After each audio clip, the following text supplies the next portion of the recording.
To make a treble crochet or a triple crochet, you will yarn over 2 times. So there's 1 and 2.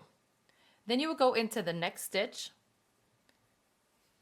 yarn over, pull up a loop. You will have 4 loops on your hook. Yarn over, pull through the first 2. You will have 3 on your hook. Yarn over, pull through the next 2. And then you will have 2 on the hook. Yarn over and pull through the last 2.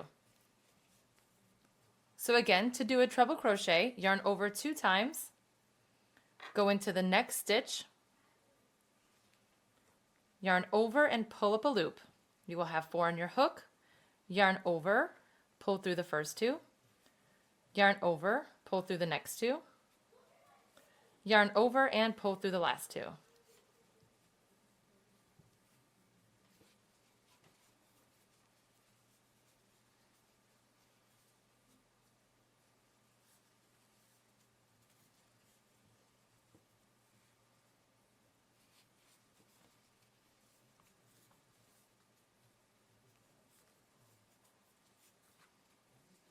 That is how you make a treble or triple crochet.